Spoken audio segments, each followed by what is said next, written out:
ద్వారా మన హృదయం అనే తలుపు తట్టబోతున్నారు. హల్లెలూయా.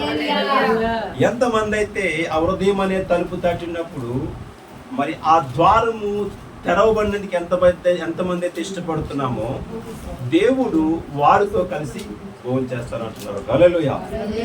గొప్ప భక్తుడైన యోహాను, ఈ యోహాను ఎవరంటే యేసుక్రీస్తు వారు సహోదరుడు. హల్లెలూయా. యోహాను యేసుక్రీస్తు వారు సహోదరుడు. యేసుక్రీస్తు వారి సహోదరైన యోహాను తన యొక్క పరలోక రాజ్య మర్మాల గురించి దేవుడు దివ్య దర్శనమును చూస్తూ మధ్యాకాశం వరకు ప్రయాణం చేసి తిరిగి వచ్చినట్టుగా తన దర్శన రూపంలో మనం చూస్తున్న మాటలు ప్రతి ఒక్కటి కూడా ఈ ప్రకటన గ్రంథంలో లిఖించబడి ఉన్నది. కనుక ఈ మధ్యాహ్న కాల సమయంలో దేవుడు మనతో మాట్లాడినందుకు ఇష్టపడుతున్నాడు. మొదటిగా సో 2 ద్వారాలు మనకు కనిపిస్తాయి. ఒకటి ఇంటి ద్వారము, 2 హృదయం అనే ద్వారం. ఎవరైనా చుట్టాలు వచ్చి తలుపు కొట్టినప్పుడు మనం ఆ తలుపు తెరుస్తాం. ఆ తెరిచిన తలుపు తీసిననే ఎవరో మనకు కావాల్సిన వారు, స్నేహితులు కావచ్చు, బంధువులు కావచ్చు, తల్లిదండ్రులు కావచ్చు, ఎవరైనా కావచ్చు. వచ్చిన తర్వాత ఎప్పుడైతే ద్వారము తెరుస్తామో ఆ వచ్చిన వ్యక్తి అనేది ఎవరో మనకు తెలుస్తుంది. ద్వారము తెలియకుండా ఆ వచ్చిన వ్యక్తి ఎవరో మనకి తెలియదు. కనుక మన హృదయం అనే ద్వారము తట్టనందుకు ఆయన సిద్ధంగా ఉన్నాడు, తడుతున్నాడు. తెరవనందుకు ఈ రోజు మధ్యాహ్న కాల సమయంలో సిద్ధంగా ఉన్న వాళ్ళందరూ కూడా మీ యొక్క గుండెల మీద చేసుకుని చిన్న ప్రార్థన చేసుకున్నాం. హల్లెలూయా. మహోన్నతుల సర్వశక్తి మంత్రుని దేవా, మరొకసారి హృదయం అనే తలుపు తట్టనందుకు అయ్యా మీరు వస్తున్నారు. అయ్యా ఈ సమయం అందు అయ్యా ఆ తలుపు తెరిచి మా హృదయంలోకి మిమ్మల్ని ప్రవేశింపచేసి మీతో మేము కలిసి భోజనం చేయాలని ఆశపడుతున్నాను. నిజమేనయ్యా, ఇది ఇక్కడ భోజనము కాదు, పరలోకపు విందు. ఇదిగో ఈ పరలోకపు విందు కొరకు భూలోకములోనే మేము సిద్ధపడాలి. అయ్యా ఎంతవరకు మేము అపరాధులుగా ఉన్నామేమో, ఎంతవరకు మేము అన్యాయస్తులుగా ఉన్నామేమో, ఎంతవరకు ప్రభా పనికిరాని పనులన్నీ చేస్తున్నామేమో, ఎంతవరకు అనరాని మాటలు అని ఉన్నామేమో, ఎంతవరకు పాపములో మునిగి తేలుతున్నామేమో. ఇదిగో ఈ మధ్యాహ్న కాల సమయంలో అయ్యా మీరు తట్టిన అయ్యా మా హృదయం అనే తలుపు తెరవబడతండి నాయన. సమస్త బంధకాలను విడిచిపెట్టి అయ్యా మీతో ప్రయాణం చేసే భాగ్యము దయచేయండి. యేసుక్రీస్తు పుణ్యనామమున అడుగుచున్నాము తండ్రి. ఆమేన్. హల్లెలూయా. దేవుడు మనతో మాట్లాడుతున్నప్పుడు పిల్లరా మనం చాలా జాగ్రత్తగా వినాలని దేవుని వాక్యం ఉంది. ద్వితీయోపదేశకాండంలో 28వ అధ్యాయంలో 1వ వచనంలో మీరు దేవుడని యెహోవా మాట శ్రద్ధగా విని ఎడల ఈ ఆశీర్వాదములు, ఈ దీవెనలు మీరు పొందుకుంటారని చక్కగా రాయబడింది. సో మనం అందరం బ్రతుకుతున్నది, జీవిస్తున్నది, తింటున్నది, నడుస్తున్నది, ప్రయాణం చేస్తున్నది ఈరోజు ఒక్కరోజు కోసం అయితే కాదు. ఈ భూలోకంలో బ్రతికినంత కాలము కూడా మనము ఒక మంచి వారిగా, శ్రేష్ఠులుగా బ్రతకాలని ప్రభువైన యేసుక్రీస్తు వారి యొక్క ఆలోచనలు, కోరిక. ఎందుకంటే రేపు మనము వెళ్ళవలసిన ప్రదేశం ఒకటి మనకుంది.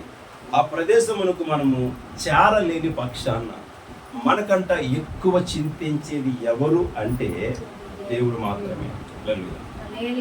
ఎందుకు ఆ మాట చెప్తున్నానంటే గత 12-15 సంవత్సరాల క్రితము ఒక ప్రకాష్ నగర్ ఆ ప్రాంతంలో నాకు ఒక స్నేహితుడు ఉన్నాడు.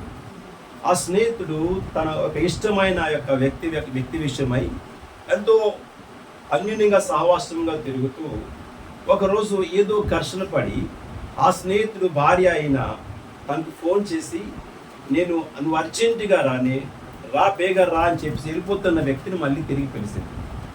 సో అంతకుముందు ఏ ఘర్షణ జరిగిందో తెలియదు. పిలవగానే తను ఆ కోపంలో కింద వరకు వెళ్ళిపోయాడు. మళ్ళీ నువ్వు వస్తావా రావా అని, నువ్వు రాకపోతే ఏదైనా అయిపోతాను అని కొన్ని మాటలు పలకడం వల్ల తను తిరిగి వచ్చాడు.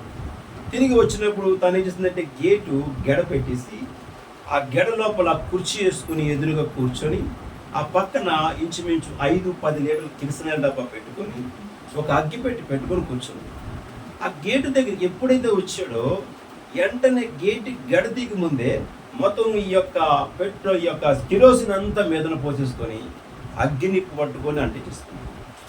వెంటనే ఈ గేటు తెరిచి లోపలికి వచ్చి ఆమెను రక్షిందాము అని చాలా ప్రయత్నం చేశాడు, కానీ తన వల్ల అయితే కాలేదు. చూడండి, ఇక్కడ మనిషిగా పుట్టిన వ్యక్తికి మరణం ఏదో తెలుసు, జననం ఏదో తెలుసు, పాపం ఏదో తెలుసు, పుణ్యం ఏదో తెలుసు, అపవిత్రమైనది ఏదో తెలుసు, పవిత్రమైనది తెలుసు, ప్రతిదీ తెలుసు. కానీ తెలిసిన మనిషి అంధజ్ఞానంతో బ్రతుకుతున్నాడు ఈ రోజు లోకంలో. ఈ అంధజ్ఞానంతో బ్రతికిన మనిషి అనుకోకుండా వితిన్ కొన్ని నిమిషాల్లోనే తను రక్షిద్దామని ఎంత ప్రయత్నం చేసినా సరే అక్కడ రక్షించే అవకాశమే లేదు. ఎందుకంటే ఈమె మొత్తం మంటలతో కాలిపోతుంది. కాలిపోయిన వ్యక్తిని పట్టుకుంటే దానికి ఏమవుతుంది? ఈయన కూడా కాలిపోతాడు. కనుక ఎంతో భయంతో కొన్ని దుప్పట్లు ఇస్తారు, కొన్ని నీళ్ళు ఇస్తారు, కానీ అయినా సరే ఎవరు కూడా రక్షించలేకపోయారు. కేవలము ఆమెను రక్షించకపోలేని కారణము ఒకే ఒక్క వస్తువు, ఏదైతే కిరోసిన్. హల్లెలూయా. సామాన్యంగా మనిషి ఉన్న ఈ యొక్క చెడు ఆలోచనలు, చెడు తలంపులు దేవుడిచ్చిన జీవితాన్ని కాపాడుకోలేక ఆ జీవిత బ్రతుకు దినములన్నీ సుఖముగా, సంతోషముగా, ఆనందముగా సంఘస్థులతోనూ, కుటుంబస్తులతోనూ, ఇరుగు పొరుగు వారితోనూ సమాధానముగా జీవించలేక, ప్రేమతో జీవించలేక, స్వార్థము, ఈర్ష్య, అసూయ ఇటువంటివన్నీ పేరుకుపోయి ఈరోజు మనము కాలుతున్న మనుషులము. హల్లెలూయా. వాస్తవానికి కాలుతున్న మనిషిని దేవుడు యేసుక్రీస్తు వారికి మనం పరిచయం చేస్తారు. లూకాసు సువార్త 16వ అధ్యాయంలో దేవుని పరిచయం చేశారంటే ఒకడు ధనవంతుడు, ఒకడు లాజరు, వాళ్ళిద్దరిని పరిచయం చేస్తారు దేవుడు మనకి. ఇది కాలుతున్నవాడు, కాలలేని వాడు కూడా మనకు కనిపిస్తున్నాడు. అక్కడ కాలలేనివాడు ఎవడు, కాలుతున్నవాడు ఎవడంటే భూలోకంలో తను ఎంత నీచ స్థితిలో ఉన్నా సరే తనకు తాను తగ్గించుకొని, ఆ స్థితిలో కూడా తగ్గించుకొని దేవునికి ఇష్టడుగా బ్రతికాడు. భూలోకంలో ఉన్నవన్నీ సిరి సంపదలు అనుభవిస్తూ నచ్చిన ప్రకారంగా జీవిస్తూ మరి కాలుతున్నవాడు ఎవరంటే ధనవంతుడు. హల్లెలూయా. ఈరోజు ఆ ధనవంతులాగా మనం అంత ధనం సంపాదన మనం ఉండకపోవచ్చు. ఈరోజు తనలాగా పట్టు వస్త్రాలు మనం ధరించకపోవచ్చు. ఈరోజు ఆయనలాగా 3 పూట్ల సరైన భోజనం చేయకపోవచ్చు. ఈరోజు అనేక రకరకాల సెంట్లు కొట్టుకొని మనం తిరగకపోవచ్చు, సూటుకు కూడా తిరగకపోవచ్చు. కానీ మనకున్న దాంట్లోనే మనం ధనవంతులు. హల్లెలూయా. మనకున్న దానిలో మనము ధనవంతులం అయినను మనలో ఉన్న అంతరంగంలో ఉన్న అనేకమైన సమస్యలు, పాపాలు మనకు చాలా కనిపిస్తూనే ఉన్నాయి. సో కనిపించిన పాపాన్ని అనుక్షణము మనం కప్పుకునే ప్రయత్నం చేస్తున్నాము, కానీ కడుక్కునే ప్రయత్నం చేయట్లేదు. ఏం చేస్తున్నమాట? మనము కప్పుకునే ప్రయత్నం చేస్తున్నాము. పాపాన్ని కప్పుకుంటే ఎప్పుడు కూడా ఆగదు. మీకు ఒక మాట అందరికీ స్త్రీలు బాగా తెలుసు. ఏమా? అందరికీ తెలుసు. కళ్యాణం వచ్చినా చూసారు ఎంతపై చెప్పేశారు, ఎంతపై చెప్పేశారు ఈ మాట. కళ్యాణం వచ్చినా ఆగదు కదా. అవుతుంది అంటారా? ఎంతమంది ఆగుదామన్నా ఆగదు. అలాగే చేసిన పాపం కూడా మనము దేవుని రాజ్యానికి వెళ్ళాలనుకున్నప్పుడు, లేకపోతే ఎక్కడికి వెళ్ళాలో మనకు తెలిసిన తర్వాత మనం ఆ రాజ్యం కోసం ప్రయాస పడలేనప్పుడు, ఆయన ప్రేమ విందులో పాల్గొనేందుకు ఇష్టపడలేనప్పుడు మనకేటాగదు? చెప్పండి, మనకేటాగదు? ఏమాగదు మనకి? నరకము. ఎక్కడమ్మా? నరకాగ్ని మన కోసము ఆపగలడా? పోనీ ప్రభువు వచ్చి మనం రక్షణ ప్రయత్నం చేయగలడా? ఎందుకు చేయలేడు? సమర్థుడు కదా ఆయన. ఈ భూమిని సృష్టించిన వాడు, మనల్ని సృష్టించిన వాడు సమర్థుడు కదా. అయ్యో నా బిడ్డ కాలిపోతున్నావు నాయన అని తీసుకురావచ్చు కదా. తీసి రాడు. ఎందుకు తీసి రాడు చెప్పండి. ఇప్పుడు మీకు ఎవరి మీదో కోపం ఉంది, నాకు ఎవరి మీదో కోపం ఉంది.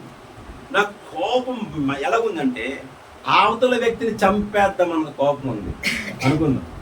నేను ప్రయాణం చేస్తూ వెళ్తున్నప్పుడు అనుకోకుండా ఆడే ఏదో పైకి ఢీకొని పడిపోయి రక్తం అడుగులో ఉన్నాడు. ఇప్పుడు నన్ను కాపాడుతున్నా అని నేను కాపాడను. ఎందుకు కాపాడను? ఆల్రెడీ నాకు కోపం ఉంది, ఆడి మీద నాకు కోపం ఉంది కాబట్టి నేను కాపాడినండి. ఎందుకంటే దేవుడు తగిన శిక్ష వేసేడు అంటాను. అంతే కదా? అంతేనే కాదంట చెప్పండి. కాపాడుతాడు ఎవడన్నా? మీరు పోని మీరు ఎవరు కాపాడుతాడు? ఎందుకు?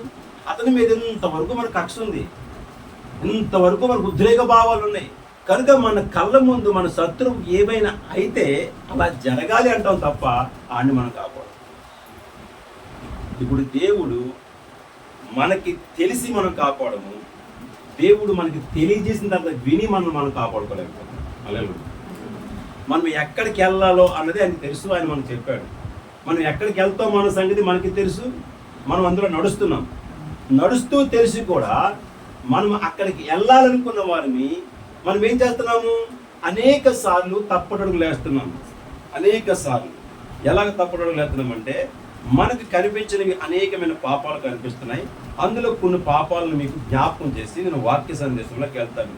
మొదటి విగ్రహారాధన, రెండోది వ్యభిచారము, త్రాగుడు, బూతులు, అబద్ధము, అన్యాయము, దొంగతనము, జాడత్వము, లంచము, పగ, కక్షలు, లోభము, భేదములు, అవిశ్వాసము, పురుష సంయోగము, ఇతరులది ఆశించడము, దురాశ, రక్తము తినుట, భక్తిహీనత, అప్రమాణము, అభిచారము, కాముకత్వము, విగ్రహారాధన కల్పించిన ఇచ్చినవి తినుట.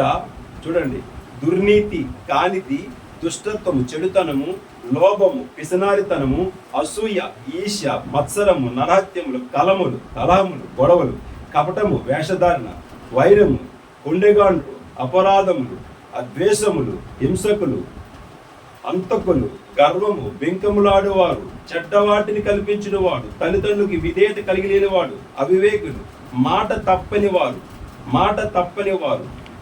తప్పినవారు, అనురాగరహితులు, ఇంకా నిర్దయులు, దయలేని వారు, అల్లరితో కూడిన ఆట పాటల వైపు మొగ్గు చూపిస్తున్న ప్రతి ఒక్కరూ కూడా దీంతో సమానమాట, పాపము చేసిన వారితో సమానం. హల్లెలూయా. ఏంటండి, చిన్నదే కదా పాపము అంటే, ఆయనకి చిన్న దానిలోనే పెద్దది కనిపిస్తుంది. మనకి చిన్నది అది మనకి చిన్నది, ఆయనకి మాత్రం చాలా పెద్దది. మనం ఏమనుకున్నాం, చిన్నదే కంటదండి, ఈ చిన్నదానికేనా? చూడండి, పచ్చి మిరపకాయ దొంగతనం చేసిన, ఉల్లిపాయ దొంగతనం చేసిన, కేజీ దొంగతనం చేసిన, వెండి బంగారం దొంగతనం చేసిన, అన్ని దొంగే కదా, పేరు దొంగే. ఒక పచ్చిమిరకాయ ఇంట్లో కూర్చొని ఎవరు చూడకుండా జోబెట్టుకుని అనుకోండి, అడగొచ్చు కదా. ఈ మాత్రం దానికి కక్కుర్తి ఏంటి? ఈ పచ్చిమిరకాయ కూడా దొంగతనం చేసేయాలా అంటాం కదా, వెంటనే మనకు వచ్చే మాట దొంగతనమే కదా. అంటే పాపము కూడా చిన్నదైనా పాపమే, పెద్దదైనా పాపమే. కనుక ఇందులో మనము ఉన్నామా లేదా అని మన త్రాసులో మనం చూసుకోవాలి. ఫస్ట్ మనకు ఒక త్రాసు ఇచ్చాడు దేవుడు. ఏది ఇచ్చాడు? మనం కొట్టుకు వెళ్తాము, 1 కిలో వంకాయలు ఏమంటాం. అప్పుడు డిజిటల్ కాటాలు వచ్చాయి. ఎంతమంది అంత ఎలా పట్టి ఎలా ఎంత చూసి లెవెల్గా ఉంటే ఆ లెవెల్గా ఉంది, ఒక వంకాయ వేసి మనం సంతృప్తి పరిచేసేవాడు. ఆ వంకాయ కోసం 5 రూపాయలు ఎక్స్ట్రా తీసేసుకోవడం మనకు తెలియదు. అది అంతే కదా, కొనుక్కున్న లెక్క ప్రకారం మనకి లాభం కమ్ముతారు కదా, అప్పుడు నష్టం కమ్మడు కదా. అది వంకాయ వేసుడు ఎదురు మనకేమన్నా కాదు కదా, మనమే ఎదురాలి కొనుక్కున్నామని. అబ్బా నా కోసం ప్రేమించి 2 వంకాయలు వేసి సంతోషపడతాం. ఎందుకు 2 వంకాయలు మళ్ళీ వచ్చినప్పుడు ఆ 2 వంకాయల డబ్బులు లాగుతాడు. మళ్ళీ అక్కడికి వెళ్తాం కదా, ఈ నన్ను ప్రేమించి నా ఏమిటి అంత ఇష్టమో అందుకని ఊరిని ఒక అమ్మ కొత్తిమీర కట్టేసేస్తుంది. ఎరుదేం కాదు, ఆ అమ్మ ఎరుది కాదు. మనం అనుకుంటాం, నేను నన్ను ప్రేమించి కొత్తిమీర కట్టేసింది అంటాను. నేను ఇక్కడికి వచ్చి ప్రేమించి ఇవ్వదు, మళ్ళీ ఆమె దగ్గర రావాలని. అప్పుడు ఏం చేస్తుంది, ముందు 10 రూపాయలు నాన్న, ఇప్పుడు కట్ట 20 రూపాయలు అయిపోయింది అంటారు. ఎవరు మోసపోతున్నారు? మనమే. హల్లెలూయా. పాపము చిన్నదైనా పెద్దదైనా పాపమే. కనుక ఈ పాపం గురించి కొన్ని మాటలు మాడుతున్నాం. యెషయా గ్రంథము 59వ అధ్యాయము 1వ వచనం చదువుకుందాం. రక్షింప నేరక యున్నట్లు దేవుని హస్తము కొరచకాలేదు, విననేరక యున్నట్లు ఆయన చెవులు కూడా మందము కాలేదు. మందం అంటే ఏంటి చెప్పండి? అంటే ఇప్పుడు చెవి కన్నము ఇంత ఉంది, ఇలాగ ఉంది అనుకుందాం. ఇది ఇప్పుడు ఇలాగ దగ్గరికి అయిపోయింది అనుకోండి, ఏమైంది? సో ఇంకా మీకు అర్థమయ్యేది చెప్పాలంటే, చేయికి దెబ్బతిన తర్వాత వాసిపోయి ఇప్పుడే సంచయాల మందంగా ఉంది అంటాం కదా. అంటే చెయ్యి ఎప్పుడైతే వాసిపోయిందో మనకి గతంలో ఉన్నదానికి మనకి వేరియేషన్ కనిపించింది. అలాగే దేవుడి చెవులు మందము కాలేదంటే వినిపించకుండా ఉండలేదు, నాకు మూయబడి ఉండలేదు, అవి బాగానే తెరుచుకుని ఉన్నాయి. రక్షించడానికి ఆయన చేతులు కొరచకాలేదు, చిన్నవి కాదు అవి. ఆయన చేతులు చాలా పెద్దవి, ఆకాశంలో సింహాసనంలో కూర్చొని ఒకసారి ఇలా చేయి కింద భూమిని తాకి మనం తీసుకెళ్ళిపోగలం, అంత చేతులు అయింది. అలాంటిది ఆయన అన్నాడు రక్షింపబడిన నేరకు విన్నట్లు. అంటే మనం రక్షించడానికి ఆయన చేతులు చిన్నవి కాదు, మన మాటలు వినకుండా ఉన్నందుకు ఆయన చెవులు కూడా మందము కావు. కానీ ప్రాబ్లం ఏంటి ఇక్కడ? మీ దోషములు చదువు వాక్యం. మీ దోషములు మీ దోషములు మీకును మీ దేవునికి. ఇక్కడ బాగా మర్మంతో కూడిన మాటలు కూడా చెప్తాను, గెంచండి. ఇక్కడ నా అన్నందా మీ అని ఉందా? ఇప్పుడు నేను చదువుతున్నప్పుడు నాకు ఏమనిపిస్తుంది? నేను పరిశుద్ధుని, మీరు అంతే కదా. అంతకంతకి దేవుడు ఎంత జ్ఞానం ఇచ్చాడో ఆలోచించండి. చిన్న లిటికండి, ఇక్కడ ఏమీ లేదు. నా మీ అంతే. మీ తప్పించి నా అడిగితే నా దోషములు అంట. చదివిన ప్రతి ఒక్కరికి నా దోషములు అంట. ఇక్కడ చదివి వినిపించినోడు ఇక్కడ ఎవరు చదువుతున్నారు? ఆ అమ్మాయి చదువుతుంది. ఇప్పుడు ఆ అమ్మాయి నా దోషం కూడా చెప్తుంది. వాక్యం చెప్పేది నేనేనా? ఇక్కడ నిల్చోబెట్టి మాట దేవుడేనా? ఇప్పుడు ఇక్కడ మీ దోషములు అన్నదంటే మాట్లాడుతున్న ప్రతి ఒక్కరి ఎదురు ఉన్న వ్యక్తికి దేవుడు చెప్తున్న మాటలే. హల్లెలూయా. ఎంత జ్ఞానం ఇచ్చి దేవుడు రాశాడంటే ఆ గ్రంథంలో మాటలు మనం గ్రహించినప్పుడు కూడా మీ దోషములు అంటే నేను చదివేస్తాను. రత్నం గారు మీ దోషములు అని చెప్పుంది అంటాను, కానీ ఇదే రత్నం గారు చదివితే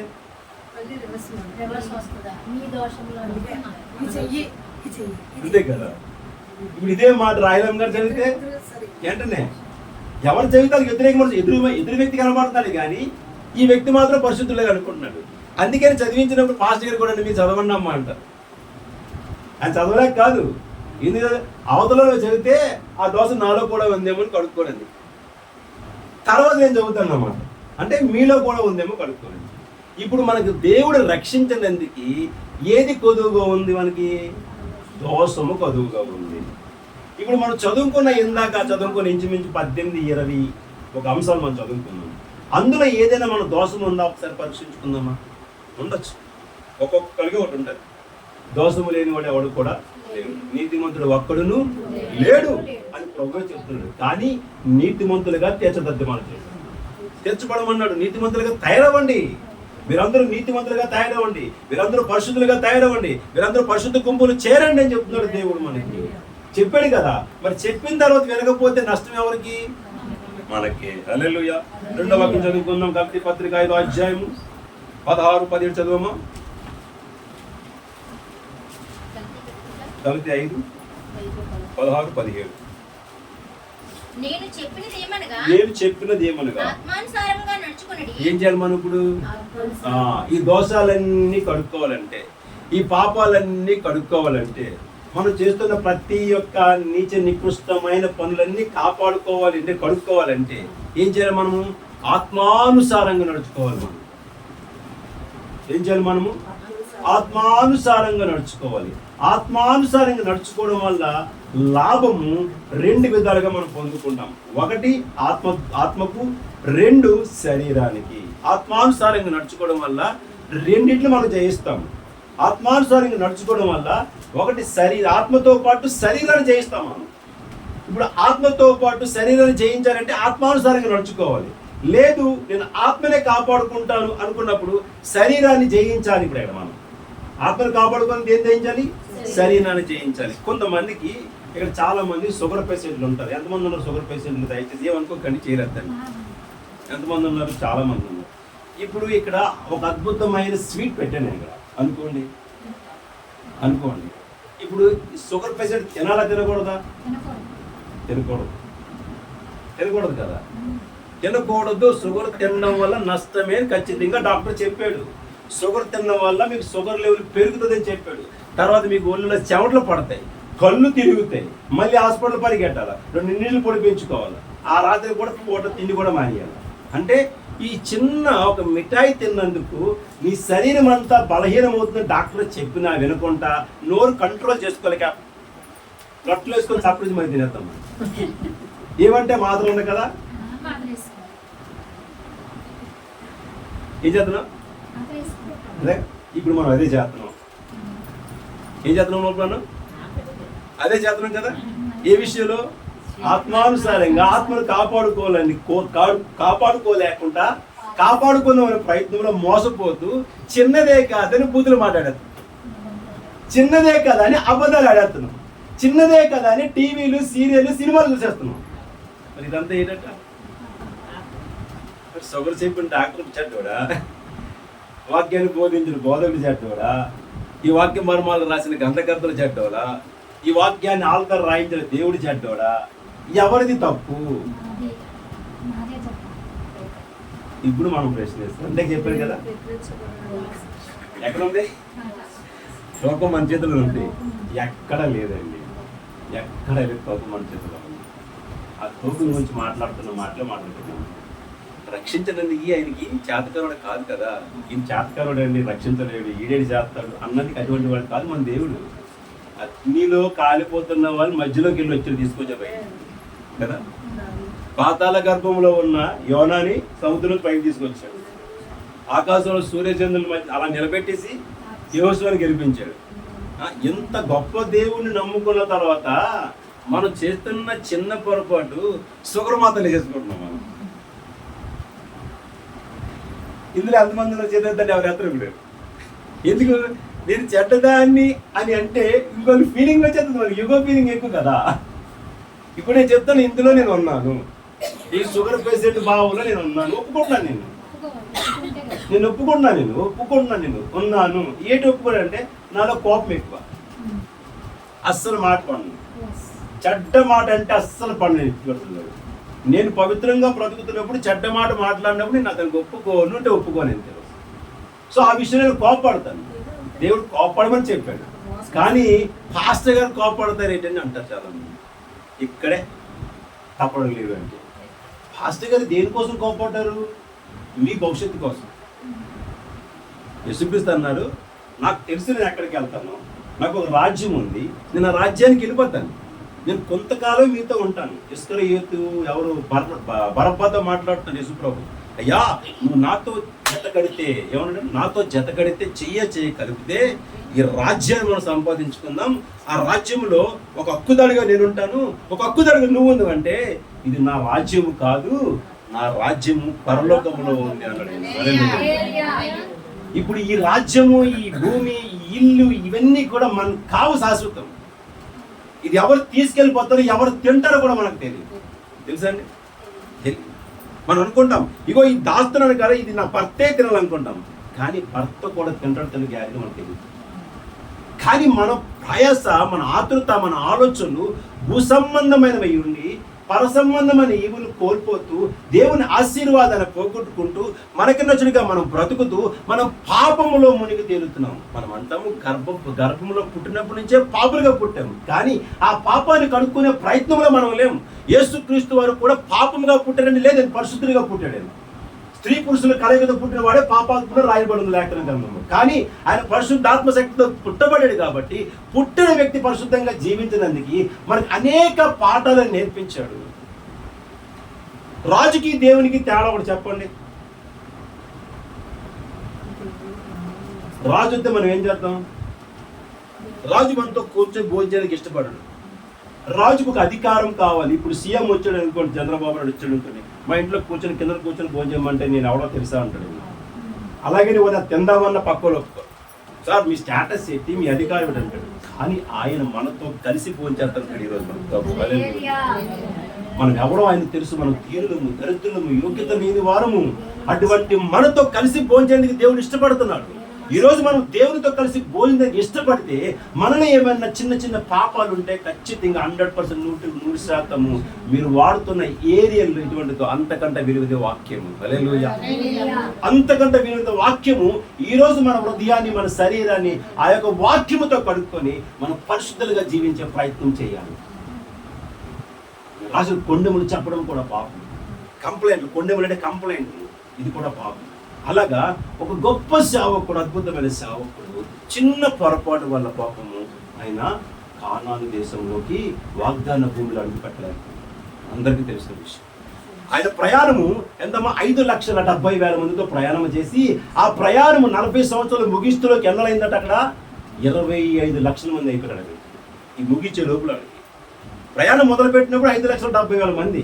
ఈ ప్రయాణం ఇక్కడి నుంచి ఆ కానాను ప్రదేశం, వాగ్దాన భూమి సమీపం చేరుతులకి 25 లక్షల మంది అయిపోయారు. అంటే గర్భవతులు కంటూనే ఉన్నారు, పిల్లలు పుడుతూనే ఉన్నారు, వస్త్రాలు మాయలేదు, ఆకలి లేదు, దప్పిక లేదు, చూడండి ఎండ తగలలేదు, చలి వేయలేదు. ఎంత కాపుదలు కాసాడు దేవుడు. పట్ట మాసిపోలేదు, చెప్పు అరిగిపోలేదు, కన్నాలు పడలేదు, జలుబు లేదు, దగ్గు లేదు, ఏ రోగము లేదు. 40 సంవత్సరాలు కూడా ఉంది. ఏ రోగం ఉందని రాసిందంటే ఏ రోగం కూడా లేదు. ఎంత పరిశుద్ధంగా సేవకులందరినీ కాపాడాడో అంత పరిశుద్ధంగా కాపాడిన సేవకుని ఈ విశ్వాసులు నరకానికి తోసేశారు.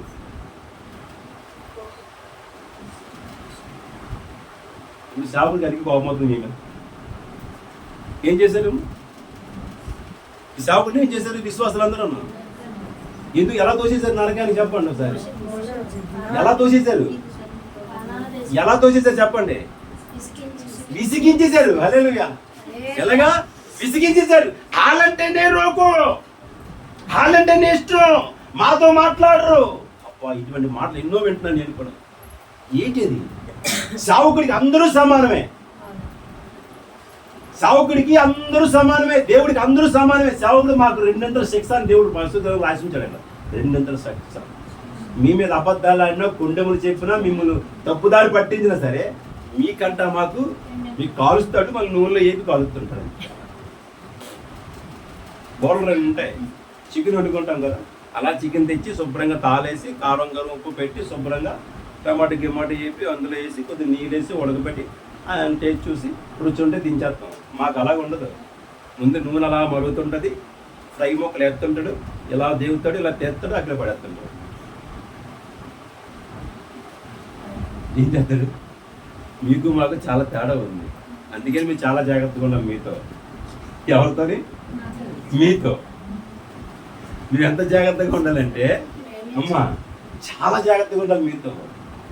ఒక్క మాట చిన్నది కాన తేడా వచ్చిందా మీ స్వభావాలు మారిపోతాయి, మీ ఉగ్రత రూపాలు మారిపోతాయి, మీ ఆలోచన మారిపోతాయి, మీ ప్రభావితం మారిపోద్ది. ఎంత జాగ్రత్తగా ఉండాలంటే అంత జాగ్రత్తగా ఉండాలి. జాగ్రత్తతో పాటు అంతగా దేవుడు ఎలాగో ప్రేమించాడో అలా ప్రేమించాలి. మీరు మమ్మల్ని ఎంత ఈయించినా, ఎంత హింసించినా, ఎంత మా మీద చెడ్డ మాటలు మాట్లాడినా సరే మేము మిమ్మల్ని ప్రేమించాలి. లేకపోతే మేము ఎక్కడికి వెళ్తాం? మరి ఇది ఆయన చెప్తాను, ఇందువల్ల నీ పొరుగు వాళ్ళు ప్రేమించకపోతే నీకెందుకు రా పరలోక రాజ్యం. ఒక భక్తుడు అన్నాడు, ఆదివారమే చర్చికి వెళ్ళలోకి పరలోక రాజ్యం ఎలా దొరుకుతుంది? ఆదివారం చర్చికి వెళ్ళడానికి కొంతమందికి చెప్పండి, మరి పరలోక రాజ్యం ఎలా దొరుకుతుందమ్మా? దొరుకుతుంటారా? దొరకదు కదా. ఆదివారం చర్చికి వెళ్ళడానికి బాధ అయితే పరలోక రాజ్యం ఎక్కడి నుంచి వస్తుంది మనకి? కాదు కదా. చూడండి, ఇంకా ముందుకు వెళ్దాం. వాక్యంలోని కలిపి చదివమ్మా. ఆత్మానుసారంగా నడుచుకున్నది, అప్పుడు అని చెప్పి ఆత్మానుసారంగా నడుచుకున్నది, అప్పుడు మీరు ఏం నెరవేర్చరు? శరీర ఇచ్చలు, శరీర కోర్కెలు, శరీర తలంపులు, శరీర ఆలోచనలు. ఇందాక చదువుకున్న ఈ యొక్క 28, 39 ఇవన్నీ కూడా మన జీవితంలో వాటిని బట్టి మనం జోలికి వెళ్ళాలన్నమాట. అమ్మో నాకు షుగర్ ఉంది, నేను తినకూడదు అని ఆపేస్తాను అంతే. నాకు షుగర్ ఉంది, నేను తినకూడదు. నాకు బీపీ ఉంది, కారం తినకూడదు. నాకు థైరాయిడ్ ఉంది, ఇది చేయకూడదు. నాకు కడుపులో భయంకరమైన వ్యాధి ఉంది, ఇది చేయకూడదు. నువ్వు ఎలాగైతే నువ్వు తినవలసిన వస్తువుని కంట్రోల్ చేసుకుంటున్నావో, నువ్వు చేస్తున్న నీ శరీరంతో పాపాన్ని కూడా అలాగే కంట్రోల్ చేసుకోవాలి. హల్లెలూయా. ఒక గొప్ప భక్తుడు ఉన్నాడండి. ఆ భక్తుడికి అనకూడదు కానీ ఈ భూలోకంలో ఎవరికి దొరకనంత భాగ్యం ఉంది. ఎంత శ్రమలు అనుభవించాడో, ఎంత ఇబ్బందులు అనుభవించాడో, ఎన్ని శోధనలు అనుభవించాడో, తిండి లేక రోజులు కూడా ఉన్న ఆ భక్తుడిని దేవుడు హెచ్చించి ఒక రాజు గారి దగ్గరికి తీసుకెళ్లి పనివాడిగా జాయిన్ అయ్యాడు. ఆ రాజు అతని నమ్మకాన్ని ప్రేమించి అతని చేతికి మొత్తం రాజ్యాన్ని అప్పచెప్పేశాడు.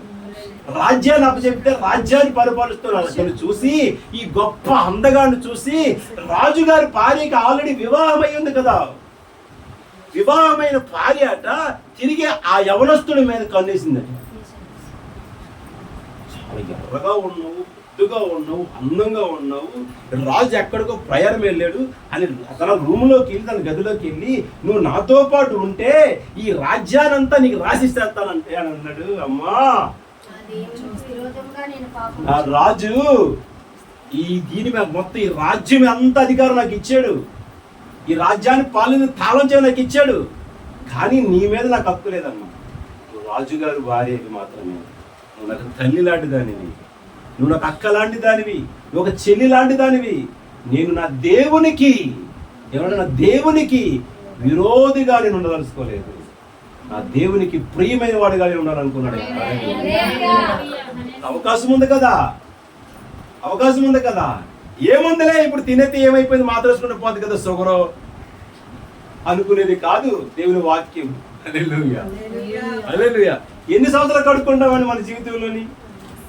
మహా అయితే గట్టిగా లెక్కెత్తే 100 పాపాలు కూడా ఉండవు. పాపాలంటే పాపాలు అన్నవి 100 పాపాలు కూడా ఉండవు. ఇన్ని కొలతలు కొలండి, ఇన్ని దేశాలు కంటే పాపాలు 100 పాపాలు ఉండవండి. 100 పాపాలు ఉండవు. మహా అయితే ఒక 50 పాపాలు లోపే ఉంటాయి. 50 పాపాలని మనం కడుక్కోనేందుకు ఎన్ని సంవత్సరాలు కావాలి ఇప్పుడు చెప్పండి? 50 పాపాలని కడుక్కోనేందుకు ఎన్ని సంవత్సరాలు కావాలి మనకి? గట్టి శరీరమైన పాపాలు ఏంటో చెప్తాను. గలతీ 5:19 చదవండి సార్. ఈ భయంకరమైన పాపాలు ఇవే. శరీర కార్యములు స్పష్టమై ఉన్నవి. అవి ఏమనగా జారత్వము, అపవిత్రత, కాముకత్వము, విగ్రహారాధన, అభిచారము, ద్వేషము, కలహము, మత్సరములు, క్రోధములు, కక్షలు, భేదములు, విమతములు, అసూయలు, మత్తతులు.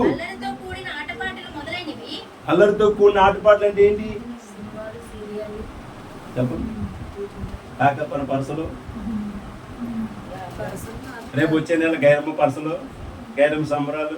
ఏముందండి, జస్ట్ అలాగా జస్ట్ వెళ్ళామంతే. ఏముంది, జస్ట్ అలాగే వెళ్తే జస్ట్ ఇలాగే వెళ్ళమని చెప్తాను దేవుడు. ఏదో ప్రభావ ఏదో వస్తువు కొనుక్కుందని రోడ్డుకి వెళ్తున్నాం కానీ పర్స్ అవుతుంది, ఏం చేయాలి ప్రభావ? చూడలేకపోతే చూసేద్దాం, డాన్స్ బుర్ర కదా అది కదా. ఇది జస్ట్ ఫ్యూ సెకండ్ చాలా విలువైనది మన జీవితంలో. హల్లెలూయా. ఒక్క సెకండ్ కూడా చాలా విలువైనది. మీరు బాగా గమనించుకోండి. మీరు రైల్వే స్టేషన్లో కూర్చొని ఎక్కడికైనా ప్రయాణం అనౌన్స్ చేస్తుంటారు, ఏ ట్రైన్ వస్తుందో నెంబర్తో సరే చెప్తారు. అది వస్తున్నప్పుడు కానీ మీరు ఆదమర్చి ఉంటే, వెళ్ళినప్పుడు కానీ ఆదమర్చి ఉంటే మీ టికెట్ క్యాన్సిల్ అయిపోతుంది. డబ్బులు పోతాయి, ప్రయాణం ఆగిపోద్ది, ఏం కాదు ట్రైన్ టికెట్ పనిచేయదు, మళ్ళీ ఇంకో టికెట్ కోరుకోవాలా, మళ్ళీ వెళ్ళాలంటే ఫుల్ టైం పడుతుంది. జస్ట్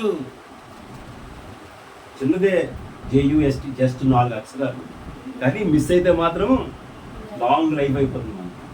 కనుక లేదా శరీర కార్యమును బట్టి ఆత్మదేవుడైన ఆత్మకు మన విరోధంగా బ్రతకకూడదు. అలాగ బ్రతికి మోషే విశ్వాసులందరూ కూడా, తను తీసుకెళ్ళిన ఆ నాయకులందరూ కూడా ఆయన పక్షాలు యుద్ధము చేసి, మమ్మల్ని చంపడానికి తీసుకొచ్చావా, మాకు తిండి పెట్టవా, మాకు నీళ్లు పెట్టవా, అది పెట్టవా, ఇది పెట్టవా అని ఇసికించేశాడు. విసికించినా సరే భరించాడు. మరొకనొక దినమున ఆయన ఆ సీనాయి పర్వతం మీదకి వెళ్ళిపోయి పరిశుద్ధమైన దేవుడితో 40 రాత్రులు 40 పగళ్ళు గడిపి ఆయనతో మాట్లాడి అక్కడి నుంచి చక్కని ఆ యొక్క పరిశుద్ధ గ్రంథం మీద ఒక పలకలు, రాతి పలకలు ఆయన మీద అక్కడ 10 ఆజ్ఞలు రాసిస్తే ఆజ్ఞలు పట్టుకొని వస్తుంటే కిందన ఒక బంగారముతో తోడను తయారు చేసి ఈయనతో మాట్లాడే మాటలు చూసి కోపం వచ్చి ఈ పలకని విసిరేశాడు. ఆ కోపాన్ని ఎప్పుడైతే ఈ పలకను జారి విసిరేశాడో దేవుడు కోపం వచ్చేసింది. ఈ పాపం చేయలేదు కదా అక్కడ మోసే ఏమింది, కానీ పలకలు అజాగ్రత్త. నీకు దేవుడి మీద ఉన్న అజాగ్రత్త, నాకు దేవుడి మీద అజాగ్రత్త వల్ల అనేక పాపాలు చేస్తామేమో నేను కూడా. హల్లెలూయా. దేవుడు ఇప్పుడు అప్పచెప్పిన 10 ఆజ్ఞల కంటే ఇంకా శ్రేష్టమైన 2 ఆజ్ఞలు మనకు కనపడతాయి కొత్త నిబంధన గ్రంథంలో. మొదటిగా నీ దేవుడిని పరిపూర్ణంగా ప్రేమించు, రెండోది నిన్ను వల్ల నీ పొరుగు వాడిని ప్రేమించు. ఈ 2 ఆజ్ఞలు మనకి ఇచ్చేసి ప్రభువా. ఈ 2 ఆజ్ఞలు అందులో 10 ఆజ్ఞలు కలిపి ఉంటాయి కూడా. ఈ 2 ఆజ్ఞలు కొన్ని వేల ఆజ్ఞలకు సమానం అండి, కొన్ని లక్షల ఆజ్ఞలకు సమానం. 2 ఆజ్ఞలు కూడా అంత విలువైన మాటను మీరు నేను కలిసి జారవిడి చేస్తున్నామేమో, జార్చుకుంటున్నామేమో. దేవుడి చేతిలో మనకు పడి ఉండి కూడా మనం జారిపోయి కిందకు వచ్చేస్తున్నామేమో. ఆయన రాజ్యానికి చేరలేక అనేక అపవిత్రములు చేస్తున్నామేమో. ఆయన రక్షణ సిద్ధంగా ఉన్నాడు, కాపాడేందుకు సిద్ధంగా ఉన్నాడు, పరలోక రాజ్యం తీసుకుని సిద్ధంగా ఉన్నాడు. కానీ మనం ఏం చేస్తున్నాం అని మనం పరీక్షించుకుందాం. స్త్రీలరా, మనమందరం కూడా, మీతో పాటు నేను కూడా స్త్రీనే. వాక్యం చెప్తుంది, శిరస్సు ఎవరట? ప్రభు యేసుక్రీస్తు వారు. మనమందరం కూడా స్త్రీలము. మీతో పాటు సమానంగా మమ్మల్ని కూడా స్త్రీలు చేసేసాడు దేవుడు ఆదిలోంచే. హల్లెలూయా. ఒక చిన్న పొరపాటు మీరు చేయబట్టి మమ్మల్ని కూడా ఆడవాళ్ళే నిషేధించారు. మీరు కూడా ఆడవాలేరా? మీరేమంటారు? పాస్టర్ గారు అంటే పాస్టర్ గారు కాదు, మీకంట నేను ఆడదాన్ని, మీకంటే గొప్ప ఆడదాన్ని నేను. మీరు అనుకుంటారు మీరు చీర కట్టుకుంటారు, ప్యాంటు షర్ట్ వేసుకుని మొగడు అనుకుంటారు మీకంట. ఇంకో చెప్పమంటారా? మీకంట అంటే మీకు అర్థమైపోవాలి. ఆడోడికైనా విలువ ఉంటుంది, మగోడికైనా విలువ ఉంటుంది. మధ్యలో ఉన్న మాడవుడికి విలువ ఉంటుందా? చెప్పండి ఇప్పుడు, చెప్పండి సార్. క్రైస్తవుడు అలాగ బ్రతకాలి. ఎలా బ్రతకాలి? అలాగ బ్రతకాలి. నపుంసకుల్లాగా బ్రతకమని చెప్తున్న వాక్యం మనం. నపుంసకుల్లాగా బ్రతకాలి. కోరుకుంది తీర్చుకోలేడు, అందరితో తిరగలేడు. చూడండి, అందరిలో తిరగలేడు, స్వేచ్ఛగా బ్రతకలేడు. లోకంలోకి వెళ్తే తిడతారు, ఇలా వాడాగే అంటారు, రకరకాల మాటలు అంటారు. అన్న వాళ్ళందరితో గొడవ ఆడడం, సైలెంట్ అయిపోతారు. అలాగ బ్రతకాలి క్రైస్తవుడు. హల్లెలూయా. అలాగ బ్రతకాలి క్రైస్తవుడు. లేఖనం చెప్తుంది మన పిల్లరా. చూడండి, ఇంకా ముందుకెళ్తే ఇప్పుడు పత్రికలో 10వ అధ్యాయం 23వ వచనం. టైం అయిపోతుంది. పాస్టర్ గారు నాకు కాసి కళ్ళు సాగి చేస్తున్నారు. పాస్టర్ గారు మా పెట్టికి తాళమయ్యమ్మా. ఎబ్రీ 10:23. అదే మా వాగ్దానం చేసినవాడు నమ్మదగిన వాడు కనుక మన నిరీక్షణ విషయమై మనం ఒప్పుకొన్నది నిశ్చయముగా ఏంట వాగ్దానం ఇచ్చిన వాడు ఎవరట? గొప్ప దేవుడు. హల్లెలూయా. ఇగో ప్రతి నెల మంగళవారం మా కుటుంబంలో కూడిక అవుతుందని ఖచ్చితంగా నేను చెప్పేశాను. నా చేతుల్లో రూపాయి లేదు. ఇప్పుడు నేను చేయాలా? చేయలేడు. చేయగలనా చెప్పండి? నేను చేయకూడదు. అతి ప్రమాదమైన ఏదైనా ఇది ఉంటే తప్ప, డబ్బులు లేవని, ఆరోగ్యం బాగోలేదని ఎప్పుడు కూడా కూడికి నేను ఆపను. మీకు ఇంకోటి చెప్తానండి, వచ్చిన సోదరులందరికీ, ఏ కారణం చేతనను ఆదివారం ఒకవేళ నేను చచ్చిపోయాను అనుకోండి, ఉండండి మాడకండి, నా సేవకురాలు పాస్టర్గా చచ్చిపోయారు అనుకోండి, మీరు చర్చిని మానేసి కదా ఇక్కడ రాకండి. పొద్దున్న పడుకునే వాళ్ళు ఇస్తారు పైకి.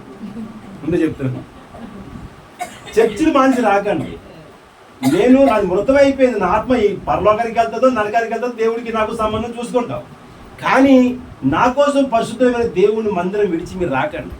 దేవుడు మందిరం దగ్గరికి వెళ్ళి పలుపాట్లు చూసుకొని తర్వాత రండి. ఆదివారం చచ్చిపోతే చెప్పన పాసులు ఎవడో కూడా ముందు దేవెట్టాడు, శత్రుడు అయిపోయిన తర్వాత దేవెడతాం. అంతే కదా. ఏ సంఘమైనా సరే క్రైస్తుడు ఎవరు చచ్చిపోయినా సరే 3 తర్వాత బయటకు తెస్తారు బాడీ. ఒకవేళ 2 రోజులు ముందు అయితే మొన్నలాగా మన జాన్ తీసాం కదా, ముందు తీశారు. ఒక 2 రోజులు ముందు అయితే మాత్రం. కానీ ఆదివారం ఏ కారణం చేస్తానన్నా సరే మీరు ఈ పని చేయకండి. ఒక సేవకుడు చనిపోయినా, ఒక విశ్వాస చనిపోయినా సరే మందిరానికి వెళ్ళి కనీసం ప్రార్థన చేసుకోవాలని సరే రండి. అది దేవునికి ఇష్టమైన పని. అప్పుడు మనం దేవుని ప్రేమించినట్టుగా. అంతేగాని నా భార్య చచ్చిపోయిందా, నా భార్య మీద పడితే దేవుడు అనుకోండి ఎన్నాళ్ళు పట్టి అనుకో నన్ను ప్రేమిస్తాం అనుకోనరా, ఇదే సంగతి అంటాడు దేవుడు. ఎవరు ప్రేమించాలి మనము? దేవుణ్ణి ప్రేమించాలి. ఇప్పుడు నిన్ను వల్ల నీ పొరుగు అని ప్రేమించుకొని ఉంటారు. వాటిని నిన్ను వల్ల నీ పొరుగు అని ప్రేమించడం ఏంటి? ఎక్కడ చెప్పండి.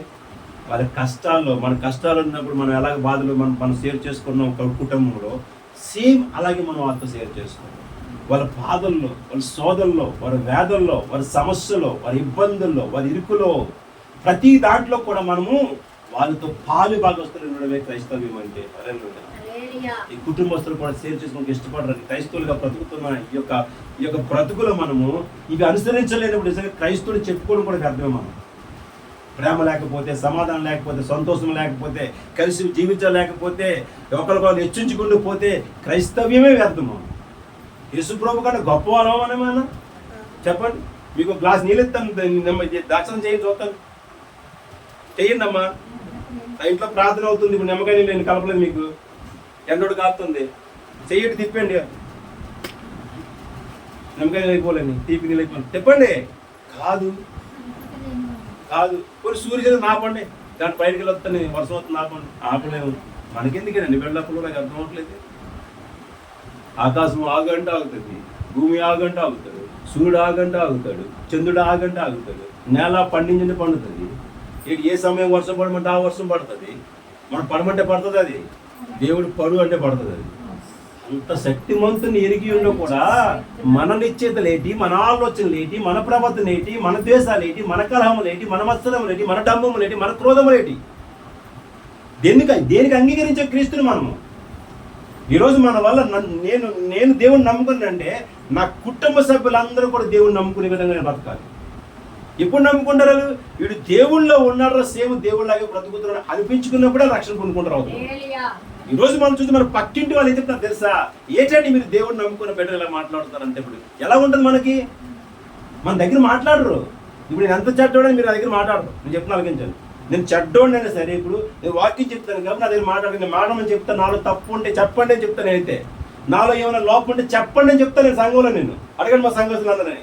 నాలో ఏమైనా మీకు పొరపాటు కనపడితే చెప్పండి. నాకు తెలియదు కదా, నేను కళ్ళు మూసుకొని పోతున్నాను నాకు తెలియదు కదా, నాకు చెప్పండి అని చెప్తాను.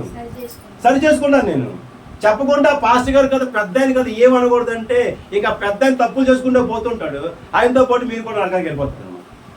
నేనన్నా అవ్వచ్చు, ఇక గొప్ప సేవకుడు ఎవరైనా అవ్వచ్చు. నేను చెప్తున్నాను. ఎందుకంటే ఒకవేళ నేను సేవకుడినే తప్పు చేస్తున్నాను, ఆ సోదరు నాకు చెప్పలేనప్పుడు నేను ఎలా సరి చేసుకుంటాను? చేసుకోలేను కదా. ఇంకెవరమ్మా నాకు చెప్పలేదు కదా అనుకున్నా. ఆమె పాపాన్ని కడిగిస్తున్నాడు. బాగా గమనించుకోండి. పిల్లలు మాట్లాడతాడు. ఏమన్నాడు పిల్లల దగ్గర? ఆ నిర్దోషి దగ్గర నాకు ఇటువంటి పాపమును కనిపించలేదు అని తీర్పిచ్చి చేతులు కడుక్కున్నాడు. చూడండి, ఆయన నీతిమంతుడు అని చేతులు కడుక్కున్నాడు. అంటే ఇప్పుడు అతను తప్పిపోయాడు. అక్కడ ఆయన శిక్షా విధిని తప్పిపోయాడు. ఆయన తెలుసు ఆయన నీతిమంతుడని.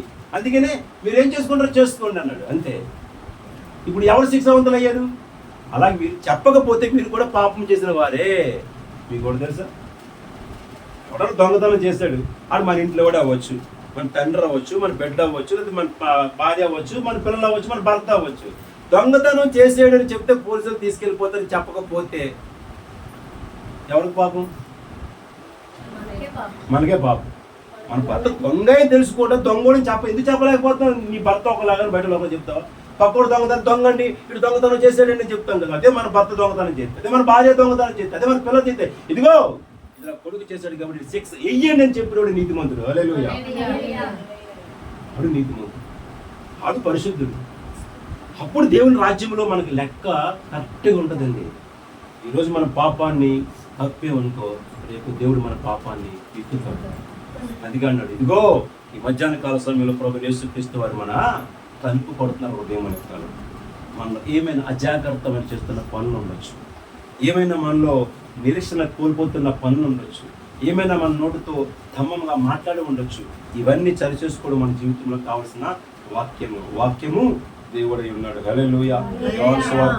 యోహాను సువార్త ఏమో మొదటి అధ్యాయం మొదటి చదువు. నాకు చదువుతున్నాము. ఆది యందు వాక్యం ఉండెను. వాక్యం ఎక్కడ ఉందట? వాక్యం ఎక్కడ ఉంది? ఆది యందు వాక్యం ఉంది. వాక్యము దేవుడి దగ్గర ఉంది. మళ్ళీ ఇప్పుడు వాక్యం ఏమై ఉంది? ఇప్పుడు వాక్యం దేవుడైనప్పుడు నమ్మాలి కదా. పాస్టర్ గారు చెప్పిన నమ్మాలి, విశ్వాస చెప్పిన నమ్మాలి, చిన్నపిల్లలు చెప్పిన నమ్మాలి. అది వాక్యము. వాక్యం ఎవరిది? దేవుడిది. చివరిగా మాట చెప్తాను చూడండి. ఇర్మీయా గ్రంథము 18వ అధ్యాయము 8వ వచనం చదవండి అమ్మా.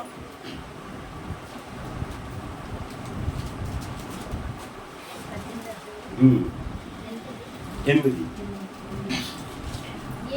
ఏ జనమును గూర్చి నేను చెప్పితును ఆ జనము చెడుతనము చేయని మానని ఎడల నేను వారికి చేయనుద్దేశించిన కీడును గూర్చి ఎవరండి? సంతాపం అంటే ఏంటి? ఒకసారి బాధ. ఒక మరణించిన వ్యక్తి దగ్గరికి వెళ్ళి, నాయన పోయావా, నిన్న మా ఇంటికి వచ్చావు, మంచిలు తాగావు, అన్నం తిన్నావు, ఈరోజు కనపడలేదు ప్రభువా అని బాధపడతాం కదా, బాధ వ్యక్తపరుస్తాం కదా, వ్యాధులు వ్యక్తపరుస్తాం కదా మన బంధువుల దగ్గర, మన దగ్గర. దేవుడట మేలు చేయను ఉద్దేశించిన చేయకపోవడం వల్ల కీడు చేసినా సరే ఆయన మనల్ని అడ్జస్ట్ చేసుకుంటూ సర్దుకుపోతూ మనం రక్షించబడతామని మనం మరొకసారి ఆ దేవుడి మార్గానికి వస్తామని అనాల్సి చదువు మీకు వాక్యాన్ని. మరియు నాటిదనని ఒక జనమును గూర్చి కానీ రాజ్యమును గూర్చి కానీ నేను చెప్పి ఉండగా నా జనము నా మాట వినకుండా నా దృష్టికి కీడు చేసిన ఎడలా దానికి చేయదలిచిన మేలును గూర్చి మనకి మేలు చేయాలని దేవుడు ఆశపడుతున్నాడు. మనం ఏం చేస్తున్నాం? కీడు తెచ్చుకుంటున్నాం. ఇప్పుడు కీడులోకి వెళ్ళిపోతున్నాం. దేవుడు ఆనందపడుతున్నాడా? అది ఇందాక ఫస్ట్ చెప్పి మాట అదే అన్నమాట. ముగింపుకి వచ్చిందా మీకు? ఇప్పుడు నష్టం కలుగుతుంది. ఎవరు బాధపడుతున్నారు? దేవుడు బాధపడుతున్నాడు. నరకానికి వెళ్ళిపోతున్నాం. దేవుడు ఆనందపడుతుంది. భలే పోయాడు రా, మనం శత్రువు కదా అంటాం. కానీ ఆయన అనేవాడు కాదండి, నేను బాధపడుతున్నాను. ఆ కీడుని చూసి బాధపడుతున్నాడు. అయ్యో నా బిడ్డలారా, మిమ్మల్ని అందరినీ గొప్ప రాజ్యంలోకి, మరణము లేని రాజ్యంలో మిమ్మల్ని తీసుకెళ్ళాలనుకుంటే, ఈ భూలోకంలో మీరు అందరూ బ్రతుకుతూ, మీ ఇష్టానుసారంగా జీవిస్తూ, మీ సొంత ఇచ్చలు నెరవేర్చుకుంటూ, మీ నోటుకొచ్చినట్టు మాట్లాడుతూ, మీ శరీరం వచ్చినట్టు ప్రవర్తిస్తూ మీరు వెళ్ళిపోతున్న నరకం గురించి బాధ నాకు ఉంది. ఎవరికి ఉంటుందండి బాధ? తల్లిదండ్రులు వదిలేస్తారు మనం, అన్నదమ్ములు వదిలేస్తారు మనం, అక్క చెల్లెలు వదిలేస్తారు మనం, ఇరుగు పొరుగు వారు వదిలేస్తారండి. నష్టపోతున్నాను బాధపడేవాడు కూడా ఒక దేవుడే. హల్లెలూయా. చూడండి, మన శత్రువుని లేదా మనం నచ్చలేకపోతే పోనీ, నాకెందుకు, నిన్న చెప్పిన యాక్సిడెంట్ నా ముందు పోతే పోనీ నాకు నష్టపరిచాడు అంటారేమో, కానీ దేవుడు అంటున్నాడు, అయ్యో వాడు భయంకరమైన నరకంలోకి వెళ్ళిపోతున్నాడు. ఈ ఒక్క రోజుతో కాలిపోయే బాడీ కాదు అది, యుగాలు కూడా కాలుతూ ఉంటుంది. నరక యాత్రలో కేకలేస్తూ, అరుపులు అరుస్తూ కేకలేస్తూ పిలిస్తే ఏ నాదుడు పలకలేని ప్రదేశాలకు వెళ్తున్నారు. ఆ స్వరం భూలోకానికి వినిపించదు, ఆ పక్కన వినిపించదు. అంత యాతన పడే ప్రదేశానికి వెళ్ళాలనుకుంటున్నామా మనము? చెప్పండి, వెళ్ళాలనుకుంటున్నామా? దయచేసి గమనించండి. మరొక వాక్యం చదువుకుంటున్నాను. రక్షింపబడే నేలకు నష్టము, నేలకు నా చెవులు మరణము కాలేదు, కానీ మీకును దోషములు అడ్డుగా ఉన్నవి. మన దోషములు ఏమైనా అడ్డుగా ఉంటే వాటిని సరి చేసుకుంటూ, మన ముళ్ళు కంపలు ఉంటే పక్కకు తీసుకుంటూ, ఇంకా ఏమైనా భయంకరమైన ఎదురుగా ఉన్న ద్వారములుంటే సరి చేసుకుంటూ అన్నీ పక్కకు పెట్టుకొని ఒక తిన్నని సన్నని అందమైన మార్గాన్ని మనం ప్రయాణం చేస్తున్నాం. కాబట్టి మన ప్రయాణంలో ఎటువంటి ఆటంకంలో కలుపుకుంటా మీరు, మీ కుటుంబ సభ్యులు, నేను, సంఘము, లోకములో ఉన్న వారందరూ కూడా దేవుని నామాన్ని బట్టి ప్రతి ఒక్కరు ఆశీర్వదించాలని కోరుకుంటే వాక్య సందేశం ముగిస్తున్నాను. కళ్ళు మూసుకొని ప్రార్థన చేసుకుందాం. ఇంకెవరన్నా ప్రార్థన చేయడానికి ఎవరు లేదు కదా? మా పాస్టర్ గారు ప్రార్థన చేస్తారు.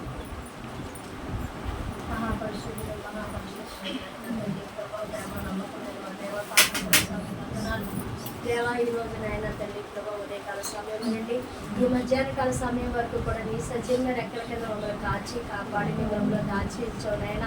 అయ్యా నాయన తండ్రి ప్రభా, 10 నెలలు కాపాడి నాయన 14వ తారీఖులోకి వచ్చి ఉన్నాం. ఈ నెలలో నాయన తండ్రి మమ్మల్ని సజీవుగా ఉంచావంటే నాయన, నిన్ను స్తుతించుకొని నిన్ను ఆరాధించుకొని ధన్యత ఇచ్చావంటే కేవలం నీ కృప, నీ కాపుదల నాయన. మేమైతే నీతిమంతులం అయితే కాదు నాయన. ఇదిగో నీ సేవకుడు బోధించినట్టుగా ప్రభా, మేమందరం కూడా చక్కని మార్గంలో నడువుటకు నాయన. అయ్యా, మా పట్ల మీరు దృష్టించిన విధానాన్ని పెట్టి వందనాలు ప్రభా. అయ్యా నిజమే తండ్రి, మాలో నైనా తండ్రి చెడు తలంపులు, చెడు ఆలోచనలు మా నోటి ద్వారా, మాట ద్వారా, క్రియ ద్వారా, చూపు ద్వారా, ప్రవర్తన ద్వారా, నడక ద్వారా నైనా తండ్రి ప్రభా, ఏ విధమైన పాపంలో మేము పడిపోతున్నామో ప్రతి నిమిషము నైనా అపరాధులుగా, దోషులుగా, నిందితులుగా ఉండకుండానట్లునైనా నేను నిత్యరాజ్యంలో వారసులు అవుటకు నన్ను మమ్మల్ని నైనా తండ్రి సిద్ధపరుస్తున్న దేవానికి వందనాలు. మా పాపములు విడిచిపెట్టి పవిత్రులుగా మమ్మల్ని మేము తీర్చిదిద్దుకున్న భాగ్యం దయచేయండి. మమ్మల్ని మార్చండి, మమ్మల్ని చెక్కండి, మమ్మల్ని నైనా నలకొట్టండి, మమ్మల్ని విరవండి, దున్నబడే నేలగా మమ్మల్ని చేర్చమని అడుగుతున్నాం తండ్రి ప్రభా. కరగబడాలి నీలోని నైనా. అయ్యా నీ కొరకు నైనా తండ్రి ప్రభా జీవించం చేయాలి ప్రభా. ఇదిగో విన్న వాక్యాన్ని విడిచిపెట్టకుండా ఇదిగో మీతో కలిసి మేము భోజనం చేసి ఆ గొప్ప మహిమోన్నతమైన రాజ్యానికి చేరాలంటే అయ్యో నైనా తండ్రి పవిత్రులుగా ఉండటకు మమ్మల్ని మేము సాక్షులు కాదు నాయనా, నీవే తీర్చిదిద్దండి ప్రభా. ఇదిగో నైనా తండ్రి భక్తులు, లోకంలో ఉన్న భక్తులే శ్రేష్ఠులు, వారే కేవలం నీకు ఇష్టలను తండ్రి. అటువంటి భక్తుల వల్లే మమ్మల్ని తీర్చిదిద్దే నీ రాజ్యంలోనైనా నీతో పాటు పాల్పంచుకునే భాగ్యం మాకు అనుగ్రహించండి. లోకం వైపు, లోక ఆస్తుల వైపు, లోక ప్రేమ వైపు మేము మనుషుల వైపు చూడకుండా నీ వైపు చూస్తూ నిదానంగా నీలో నడిచే భాగ్యం మాకు అనుగ్రహించండి.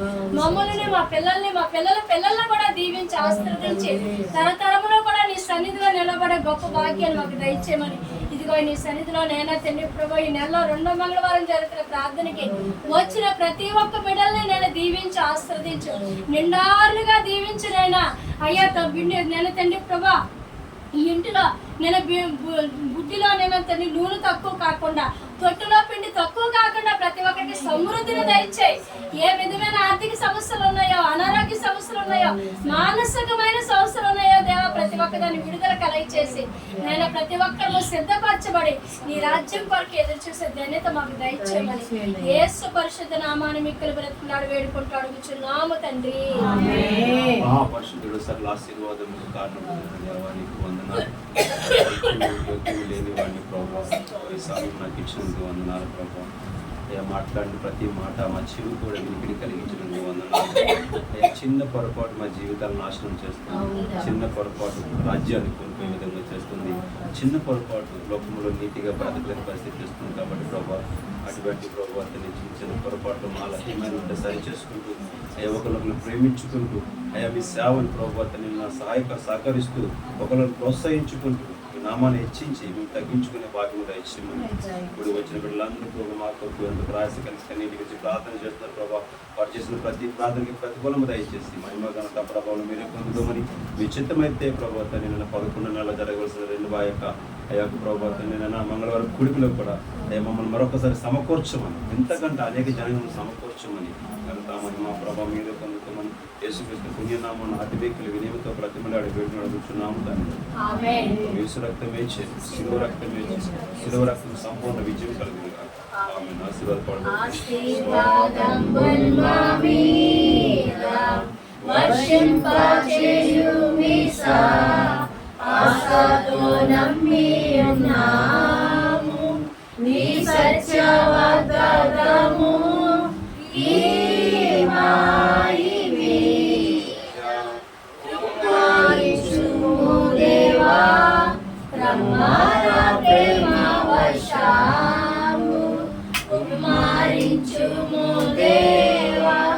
ఆమేన్. కన్యన ప్రామేయ కుమారు ఉపయోగ పరిశుద్ధాత్మ దేవుని కలిగిన సహవాసము మనకును కూడిన బిడ్డకును చేసిన ప్రార్థనకును సదాకాలము తోడైనగాక.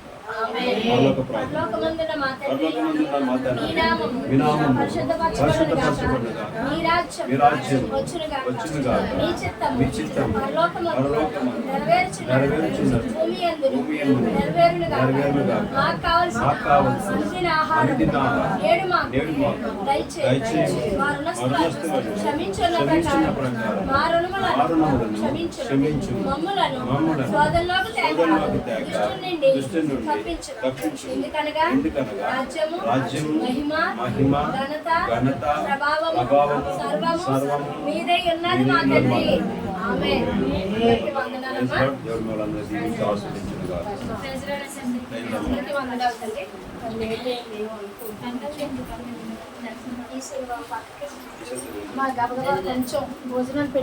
సహకరించండి అమ్మా పాస్టర్ గారికి గబగబా వడ్డలకి.